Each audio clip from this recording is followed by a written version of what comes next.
Jerry Penny has a system of content creation to make simple video content for businesses.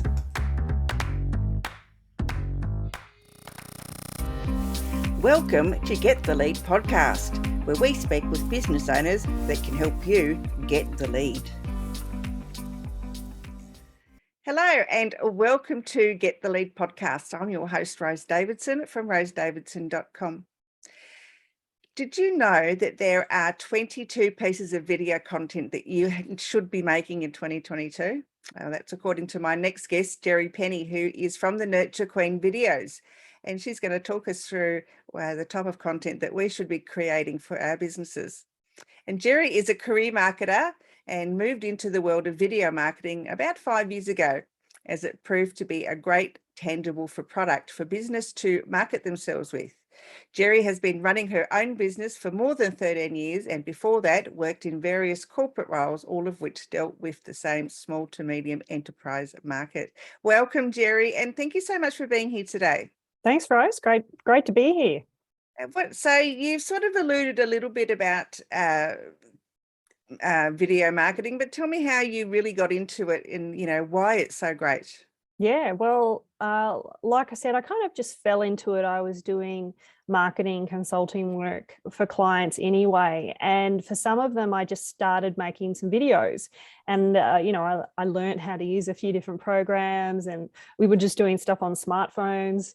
And we were getting really great success and traction with the videos that we were making. And it was just a light bulb moment. One day I was at a networking event for women, and I thought, what's a great offer I can offer today? And I just thought, well, I'll offer them a promotional video for, $199 or something like that. And all of a sudden it just took off. People were like, oh, Jerry can do a video for you. And for me, yes, it was about that tangible product. Like, some marketing services, it seems like a long game or a long, expensive game. And with videos, you can just say, I can get you something this week that you can start using straight away. And, people don't need to be sold on videos these days. They know how powerful they are. They know how much they convert, how much they build know, like, and trust. It's a no-brainer. And everyone I talk to says, yes, I know I need to be doing videos. So I don't have to sell that anymore. Yeah. Same with me. Because I do promotional videos for businesses as well. So and video really is the greatest marketing tool out. I mean, people can see you, they can get to know you, and they can learn to trust you just by, a 30-second video. Yeah, that's right. They can. So what are the 22 pieces of video content that we should be making? Yeah, well, and it's lucky you've got in this year, Rose, because next year it goes up to 23 pieces of content. I keep increasing it every year. I started this in 2020 during the great pause, as we'll call it. But it's really simple. The first thing we do is we start with the top 10 FAQs for the business. So a lot of businesses have already got FAQs on their website. It might be a simple paragraph or something like that.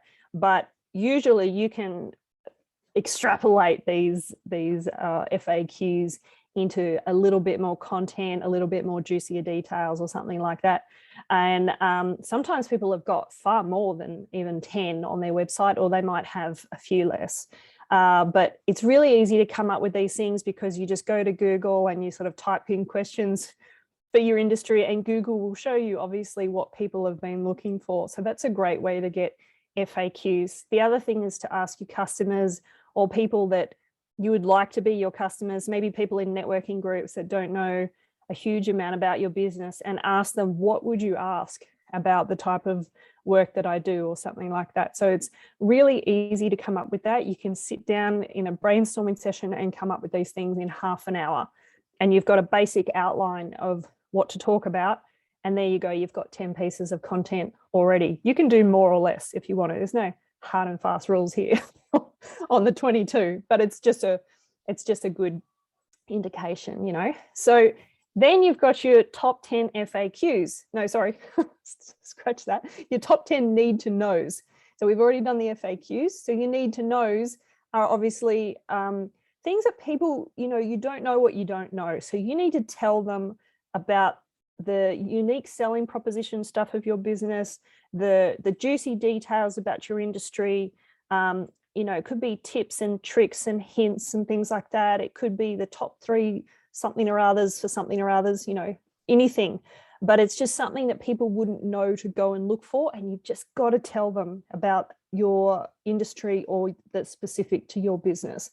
So that's what need to knows are, and they can be a little bit more sensationalized. And when you start making your list, you can, you might have 2 columns of need to knows and FAQs, and you might swap some over, and you might go, this actually could make a better need to know than an FAQ, or vice versa. So again, ask your customers about these kinds of things, or potential customers, but mostly this stuff has got to come from you, because you're the one that knows the USP stuff that people really need to know about your business. So again, they're a little bit harder to come up with sometimes, and maybe a little bit more content heavy, but it doesn't have to be. It can still be a very simple process. And you can often, like I said, turn an FAQ into a need to know just by tweaking it a little bit more. And then number 21 is your big fat why video. So most people who are in business for themselves definitely need to do a why video, and as Simon Sinek says, we buy people's why. We don't buy their what and their how and things like that. We buy their why. So it's really important that, it's one of these sort of get to know you videos, and you're really telling people why you're doing what you're doing, and sort of pulling at those heartstrings. And that's the great thing about video, is that, you can see people's emotions and faces and the way that they talk and everything like that. So you do feel like you're getting to know people better. And then number 22 video is just, if you were to put these in a sequence in a drip campaign on email or something like that, you might have a thank you or an upsell video. So, you may send a video per week to a customer base, and then you might have a little thank you after it, or something that leads them to the next step. So it might be buy my $37 ebook, or buy my $200 course, or come to a workshop, or, whatever it is, or just book in a one-to-one with me, or so, whatever it is, a free 60-minute session. So that's your sort of your next step video. So like I said, it could just be a thank you video, but, more often than not, you've got to take advantage of being on that platform. So you want to finish it off with a little bit of a call to action. So that's number 22. And so you can see how easy it is, Rose, to come up with these things. You're probably thinking in your head right now as well, what are my top 10 FAQs and need to knows? And the more you ask people about it, when I sit down and do strategy sessions with people trying to get this list out of them, and if I've never used their services before, it's even better, because I've got so many questions. What about this? What about this? And I was sitting down with someone in the beauty industry the other day, and she's like, oh, I've never thought of that. I've never thought of that, because she's so close to it, and she's been in the beauty industry forever. But for me, who's not in that industry, it was the perfect situation to get all these sort of answers and questions and everything out of her. So yeah, it sounds really great. It's not that hard. no. But what advice would you give to people who don't like going on video for whatever reason? Well, I have these top 10 tips. I love my numbers. Get on video is my tips, and they all stand for something. And the first one, G, is just get over yourself, because everyone hates their own voice. They all hate looking at themselves, especially the reverse image of yourself. A lot of people don't like that either. It's very sort of hard to get used to, but you really have to get over it, because that's how people see you, and B, that's how people hear you every day. So yes, your voice sounds a bit more nasally and a little bit more annoying than the sexy voice that you hear in your head, but you just got to get over it. And if you are the face of your business, you have to do this.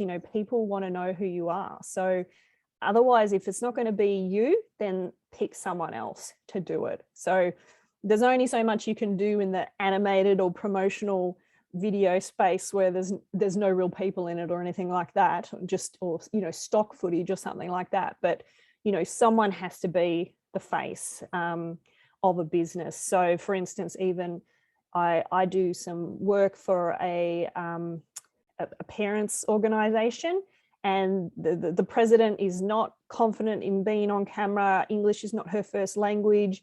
So she just got me to be the face of their organization. I do all their promotional videos for them now, and that's fine as long as it's consistent, so it's just picking someone to do that, and someone that's confident doing it.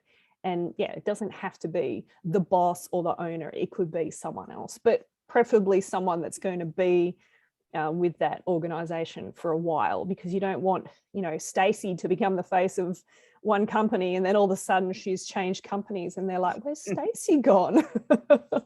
That would be a little bit awkward, I think. Yeah. So yeah, okay.